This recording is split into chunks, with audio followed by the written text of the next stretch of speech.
Hi guys, Dr. Gillard. This is another anatomy video, and we're going to talk about the wrist, elbow, shoulder, basically the bones of the upper extremity. Let's start out with a wrist one though. So this, you can tell from this view, slide back and forth here. This is an anterior view of the hand and wrist. So we have the carpal bones are right here. Try to raise them up a little bit for you. So we have two rows of carpal. We have a back row. This is the scaphoid ulna. Triquetrum is here. And on top of it's the pisiform. So it actually articulates to the triquetrum here. So that's the back row, or the proximal row. And the distal row is made up of the trapezium, trapezoid, and here's the captain of all of the carpals, the capitate. That's the biggest one. And then the capitate hamate. You can also see the hook of the hamate. If I kind of rotate this around, there's the hook of the hamate. You can also see that the pisiform, well, let's see how I can do this. If I can go like this, I wonder. Oh, very cool. So here's the pisiform. This is the carpal tunnel, right? Pisiform, hook of the hamate. And look on this side. So we have, that's the tubercle of the trapezium. And then right here, it's not very big. Some of the specimens in the labs are really big. That's a tubercle of the scaphoid bone. So that makes up the carpal tunnel, which is in here. Make sure you know the contents of the carpal tunnel. All right, what's the contents? The biggest one, the nerve, is the median nerve. And then you have the digitorum superficialis, flexor digitorum superficialis, and flexor digitorum profunda tendons. And one more, flexor pollicis longus tendon, all go in within the carpal tunnel. That's a high yield board question there. Anyway, let's try not to digress too much here. So we can slide out here. So now we have, these are the metacarpals. So these are the carpals. Next up are the metacarpals. So this is the metacarpal of the first digit. This is the base of the metacarpal. This is the head of the metacarpal. This is the shaft, or I think the shaft of the metacarpal is the best. So same thing here, metacarpal number 2, 3, 4, and 5. So we have a joint where they articulate, where the metacarpals articulate with the carpals. We have the carpal metacarpal joint. Carpal metacarpal joint, or line.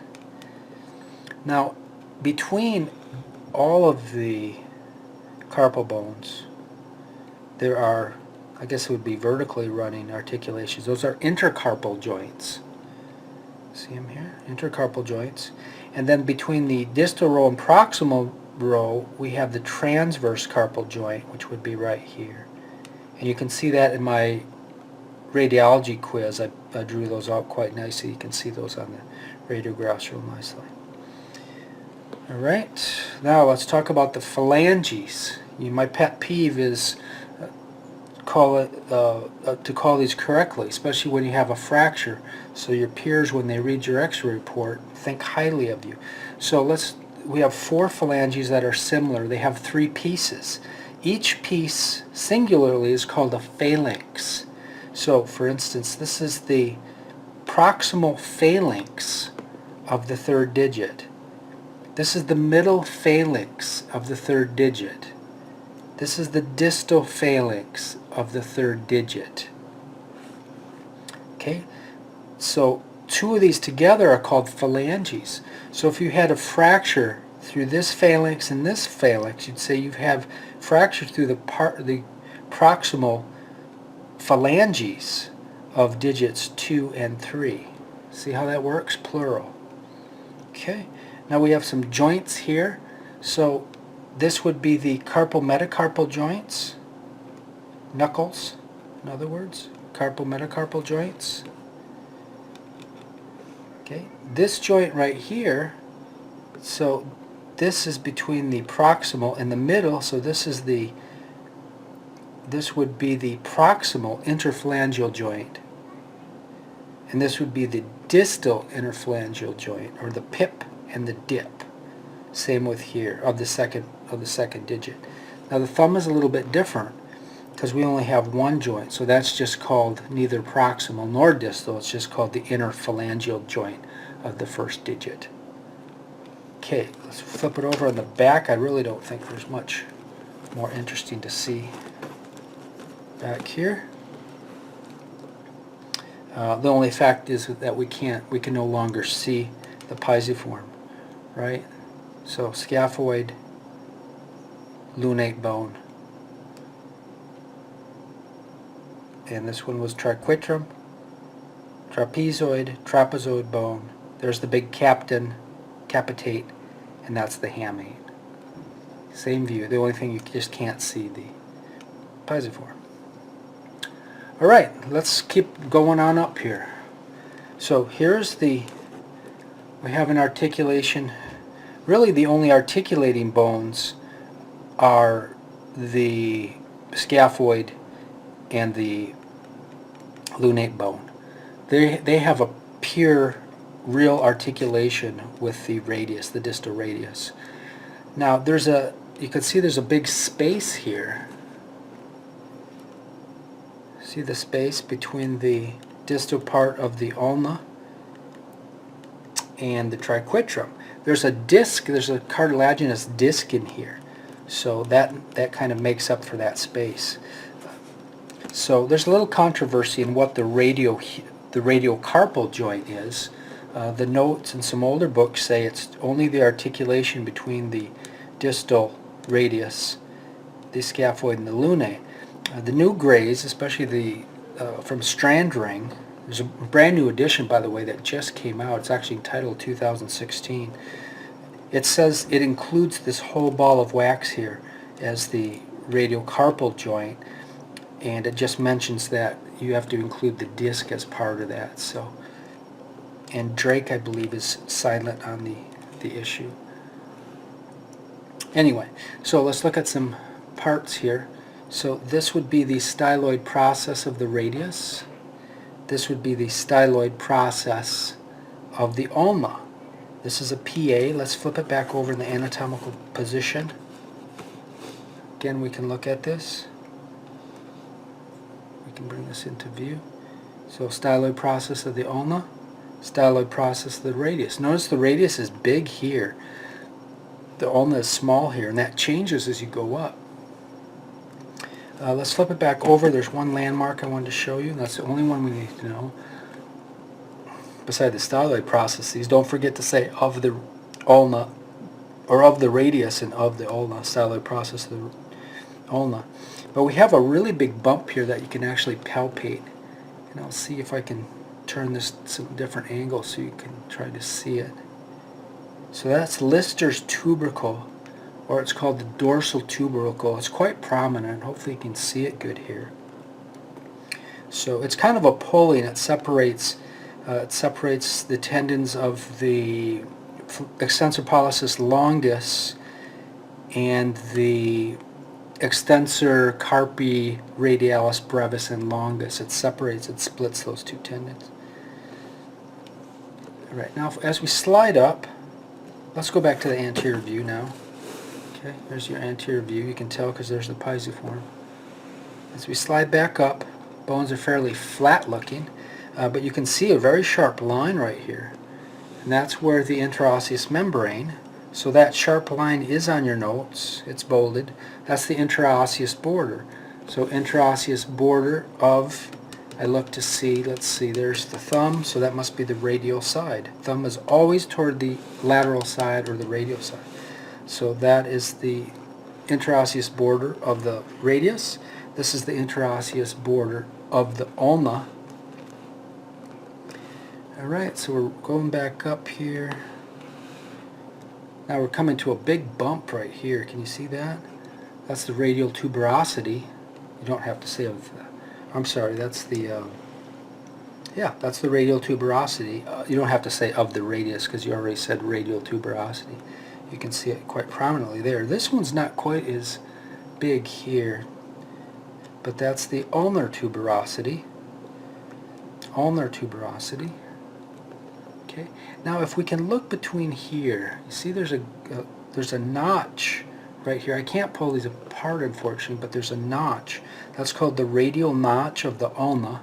So that's where the head of the radius articulates with the ulna, and that's a true diarthrodial joint right there. So let's go over the parts here. We said that's the radial tuberosity. So this skinny part is the neck of the radius, and this fat part is the head of the radius. The head of the radius articulates with the ulna in the radial notch. Now we can see a little lip right here. See how the radius comes up and there's a really nice little bump here. That's the coronoid process, not the coracoid, the coronoid process of the ulna. Okay, I think that's it. Let's see from this view. Let's just keep sliding down here since we're still on an A to P view. Okay, now we can see this big coat hanger like thing here. This is always the medial epicondyle, which comes off the medial condyle as all the general part of the bone. All these structures come off the condyle, but this is the medial epicondyle.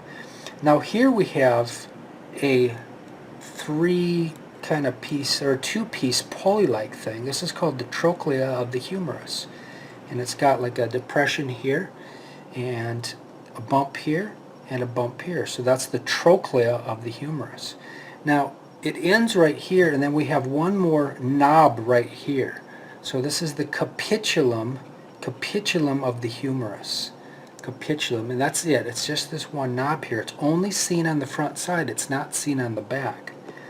And if we keep going here, this would be the lateral epicondyle. And then this would be the lateral supracondylar ridge, medial supracondylar ridge. Now we have a couple fossa here. Okay, this little point right here actually will go in this hole. This is the coronoid process, so this is called the coronoid fossa. Okay, and the head of the radius goes into a little depression here called the radial fossa. Alright, so I think that takes care of everything on the anterior side. But remember I said the what was this called again? Not the capitate. This was the capitulum. Good, the capitulum. It's only on the front side. If we turn it over to the back side now, let's take a look at the back side of this. Okay, here's the capitulum. Here's the medial epicondyle again. You can see it's a very big structure. Now I guess we can't see too long. We're going to have to go into a full flexion view. Now we can see it. So here's the two knuckles. Okay, so that is still the trochlea that's come on to the back side. Now we have a big crater here. That is for the olecranon process of the ulna. So that's the olecranon fossa. We can also see a nice little trough right here. That's on the medial side, so that's got to be for the ulnar nerve. So that's the canal for the ulnar nerve. And this again would be the lateral epicondyle. And now where's the capitulum? If I pull up, you can start to see it right here. Whoops, I pulled up so far I went right off the screen. You can see it here. There's a capitulum, but it's going to disappear by the time we get right to the back side. So that's just condyle. That's lateral condyle there. Okay, one more view. Let's try to look at this. This might be a little tricky. Let's see if I can look at this from the a medial view here. Oh, that looks pretty good. Let's see if I can center it a little bit. So you can see immediately we have a kind of a C-shaped crater here in the ulna. So that's the trochlear notch, and that's what grabs the trochlea, and your elbow flexes and extends down this giant in this part of the ulna. On the back side of it, this is just the olecranon process, all of this, olecranon process. And then it comes around to the front, and you can see this coronoid process, is this anterior lip here in the front. Actually, it's better seen right there, coronoid process. This is just still part of the notch, the trochlear notch. And let's see, what else can we see from this? I guess that's about it. Let's turn it over the other way now. So that was from the medial. Let's see if I can make this go laterally, from a lateral view. How does that look?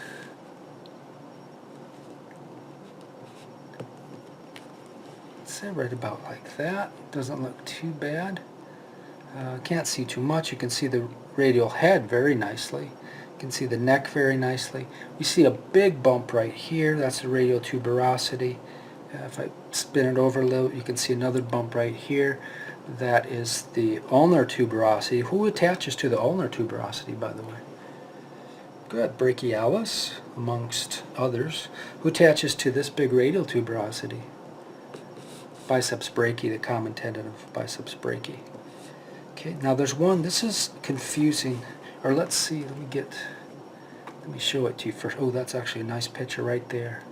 So I think I said this already, but that is the radial notch of the ulna. See how the head of the ulna fits right into that? I can't pull these bones apart, but there's a nice little facet there for the head of the ulna. So coming off the bottom and running parallel with the shaft, let's see if we can see, oh, we can see it nicely here. That's the supinator crest. See it? Supinator crest is right there. That's probably the trickiest one on the whole. Literature's a little scarce about that. Supinator crest. Okay, I think that's got about everything we need to talk about. Let's keep right on going. This is back to our anterior view. How do we know it's anterior? 1, 2, 3 chicken knobs. That's anterior, right? Capitulate and trochlea. So let's move on up. There's really this nice smooth surface here. There's really not much to talk about here. If I flip it over laterally, though, a little bit, you can see a little impression here, hopefully. See it right there? So that's a deltoid tuberosity. And right behind it, it's very difficult to see, right behind it runs the radial groove. Some call it the spiral groove. I don't like that one. What runs in the radial groove? The radial nerve and its buddy. They're always together, the deep brachial artery. Okay, fracture your femur, or fracture your humerus mid-fracture, mid-shaft fracture. What's the danger of that? You can take out the radial nerve, and then what happens to your hand? You get wrist drop, right? Radial nerve supplies all the extensor muscles in the posterior compartment of the forearm. All right, let's continue our journey back up here. Okay, so now we're up, still the anterior view. And now we'll come to this. You can see we have a mountain, and a valley. Okay, so this is the lesser tubercle,